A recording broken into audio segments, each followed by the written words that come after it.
Bonjour, bienvenue dans cette nouvelle chronique de l'Amérique latine qui vous est proposée par Lyri. Je suis très content de vous retrouver pour cette nouvelle livraison de cette chronique. Alors aujourd'hui, j'ai choisi de m'intéresser au discours du président états-unien Donald Trump devant le Congrès qu'il a prononcé le 4 mars 2025. J'ai choisi d'y revenir pour voir la place qu'il a accordée aux pays latino-américains dans ce discours fleuve qu'il a donc donné devant les représentants américains et les sénateurs. Quelle place donne-t-il à l'Amérique latine, donc quelques semaines après sa prise de fonction, pour voir un petit peu où on en est. Alors, il n'y a pas de grande surprise, mais c'est quand même intéressant de lire Donald Trump dans le texte pour un petit peu peut-être mieux décrypter ce qu'il voit et ce qu'il attend de l'Amérique latine. La première chose qu'on peut dire, c'est que Donald Trump ne s'intéresse pas à toute l'Amérique latine, puisque dans son discours, il s'en est tenu à évoquer quelques pays, assez rapidement pour certains, j'y reviendrai, et parfois développer un petit peu plus sur d'autres pays, mais ce n'est pas toute l'Amérique latine qui est concernée. Les pays dont Donald Trump a parlé, soit pour les évoquer, soit pour les traiter un petit peu plus dans le fond, se tiennent sur le doigt d'une main, les doigts d'une main, si je puis dire.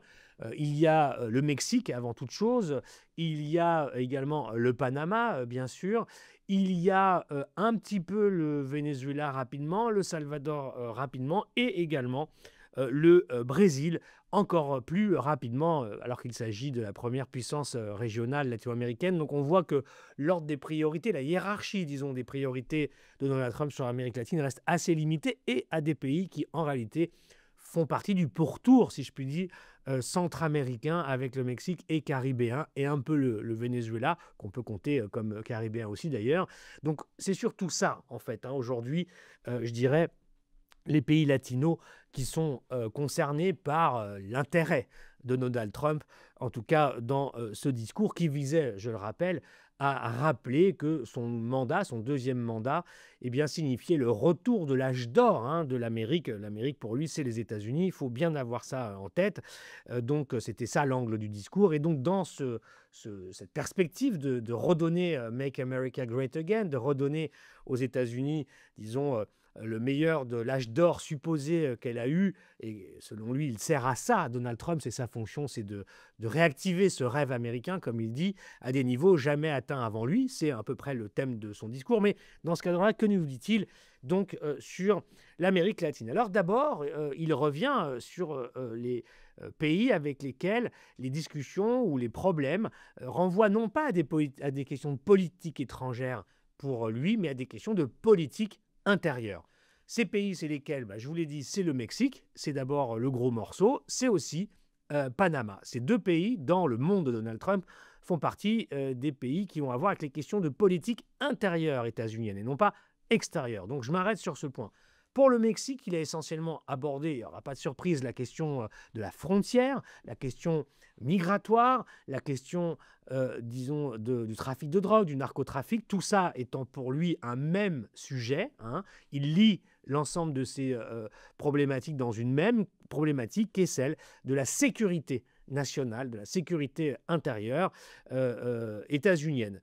Donc, Donald Trump a expliqué à quel point ces premières semaines avaient donné des résultats. Il a expliqué qu'on avait vu rarement autant de migrants tenter de traverser la frontière mexicaine, et que c'était le produit de ces simples mots, de ces menaces, le produit simplement de ces discours qui avaient abouti, selon lui, à l'idée que les migrants partent moins parce qu'ils se sentent moins bien accueillis, parce qu'ils ont peur, parce qu'ils savent qu'ils ne sont plus les bienvenus, et que donc ça aurait eu déjà un effet qui expliquerait, disons, un ralentissement, selon eux, des personnes qui ont tenté, depuis son arrivée à la Maison-Blanche, de traverser la frontière mexicaine. Il a rappelé qu'il avait mobilisé des personnels sécuritaires, des policiers, des douaniers, des militaires, au nombre de à peu près 9000 personnels, qui avaient, depuis sa prise de fonction, qui avaient rejoint la grande frontière avec le Mexique pour mieux la surveiller et, le cas échéant, intercepter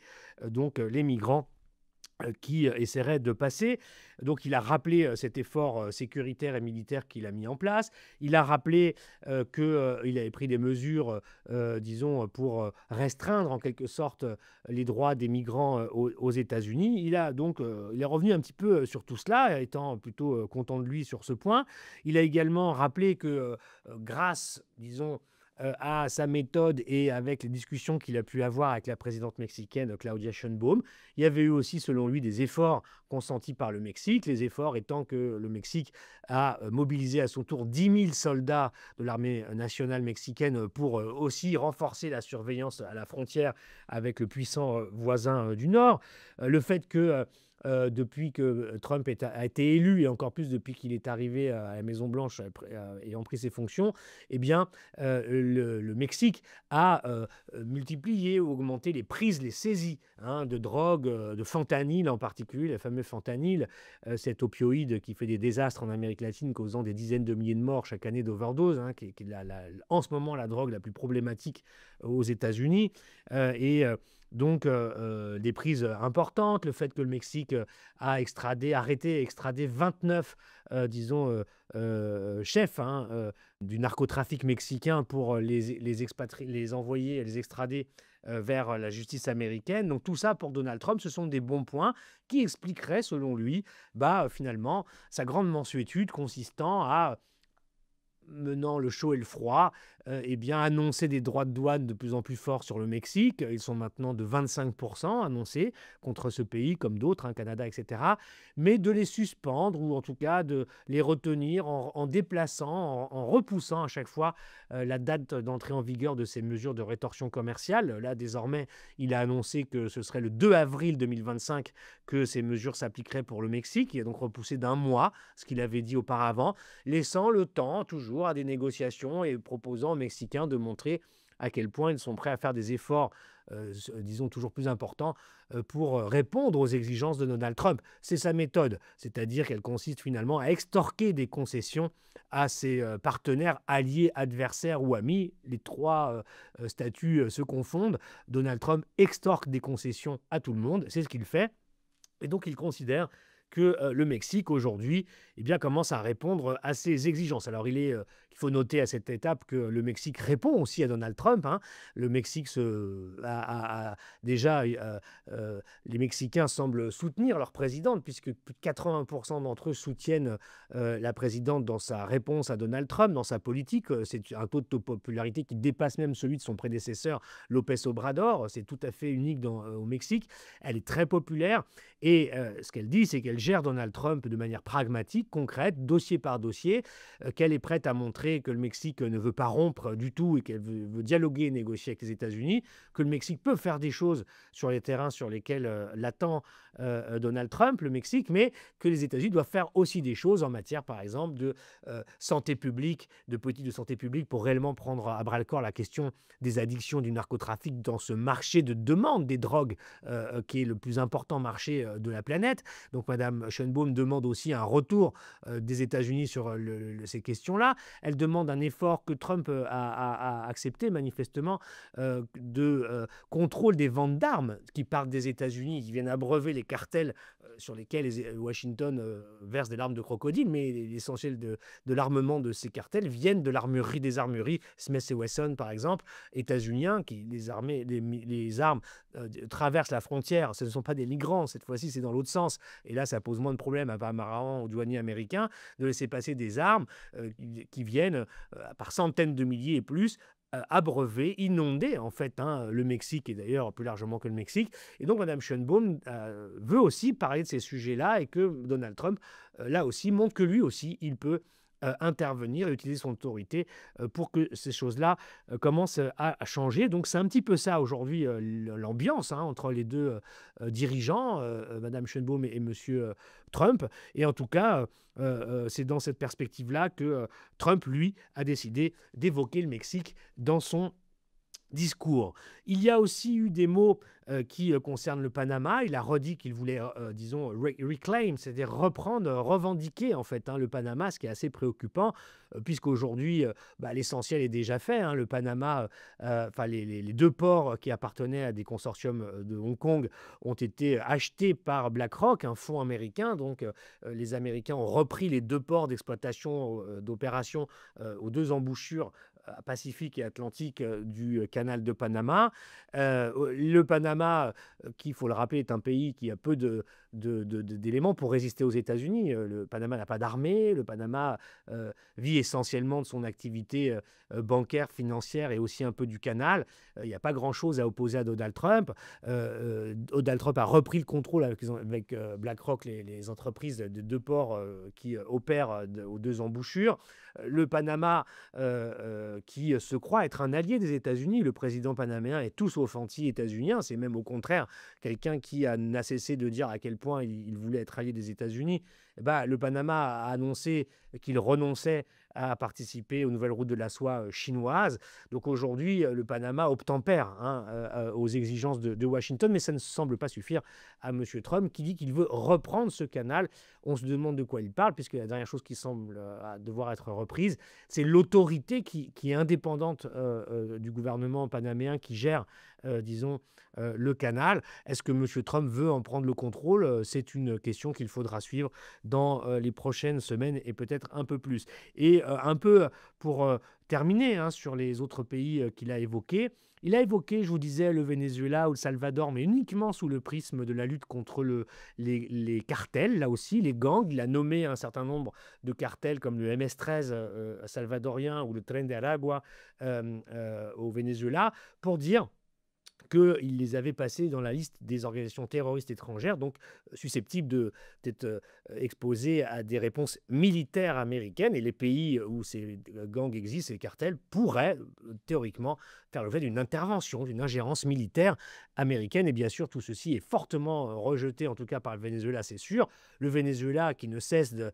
voir souffler le chaud et le froid de la part de M. Trump, puisque M. Trump a, dans un premier temps, par son émissaire personnel, a dit qu'il ne voulait pas de changement de régime à Caracas. Ensuite, il a suspendu les licences de Chevron, la compagnie américaine qui exploite le pétrole au Venezuela. Il leur a redonné, puis désormais, il a de nouveau décidé de suspendre cette licence qui fait que le Venezuela va ne plus pouvoir compter aussi sur les royalties pétrolières que lui donne Chevron.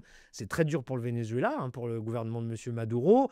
Les relations avec l'opposition à M. Maduro sont aussi, là aussi, des fois plutôt directes, des fois plutôt un peu loin de Washington.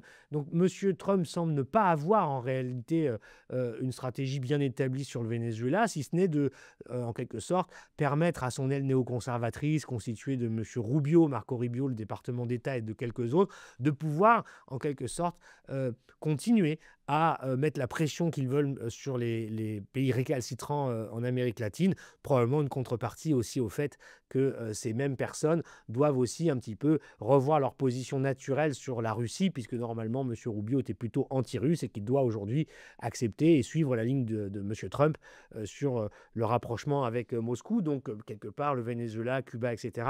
peuvent être des dossiers qu'ils ont en contrepartie pour pouvoir développer leur politique, disons, contre les gouvernements récalcitrants latino-américains. Mais aujourd'hui, c'est plutôt froid au moment où j'enregistre la chronique, puisque le Venezuela a aussi pris des mesures de rétorsion. Il a décidé d'arrêter la coopération pour le retour des migrants vénézuéliens aux États-Unis. Donc c'est aujourd'hui plutôt une pression qui se remet en place entre Caracas et Washington. Mais Trump n'en a pas plus parlé que cela, à part, je vous disais, la question du Tren de Aragua, du cartel, comme pour le Salvador. Et enfin, le Brésil, pour conclure, a été évoqué d'un mot dans la liste des pays susceptibles d'être aussi désormais exposés aux droits de douane américains. Le Brésil est l'un des principaux fournisseurs de l'acier américain pour les parties, disons la partie qu'il importe, en tout cas qu'ils importent, les États-Unis, pardon.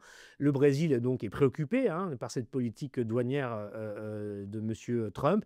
Il a évoqué le Brésil dans la liste des pays qui justement pouvaient être désormais ciblés par les droits de douane américains. Donc c'est aussi un dossier qui s'ouvre et qui sera à suivre. Donc voilà en gros la place qu'il a donnée à l'Amérique latine, qui est pas énorme, hein, dans ce discours.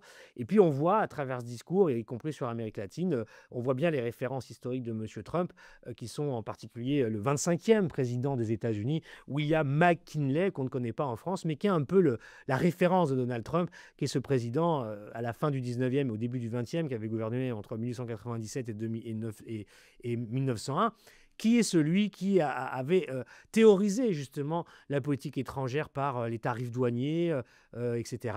C'est vraiment le modèle de Trump, la protection des industries nationales américaines. Il a beaucoup fait référence à cela, y compris pour l'Amérique latine, pour conclure un petit peu d'une note historique. Monsieur McKinley, celui qui avait vaincu, qui avait l'Espagne à Cuba en 1898, et qui avait proposé, dans une démarche très transactionnelle déjà à l'époque, aux Espagnols de vendre Cuba. Et comme les Espagnols s'y étaient refusés, les États-Unis sont entrés en guerre contre l'Espagne pour eh bien, appuyer les indépendantistes cubains et à la fin en faire un protectorat américain. Mais c'est une autre histoire, mais c'est intéressant de la rappeler, puisque c'est là que M. Kinley donc, à la fois fait de Cuba un protectorat, que les États-Unis ont récupéré Porto Rico, Guam et les Philippines, donc qui était déjà un président avec des visées impériales. Voilà une petite référence historique pour terminer, puisque M. McKinley est vraiment probablement ce qui ressemble le plus à l'idéal que se fait Donald Trump de lui-même.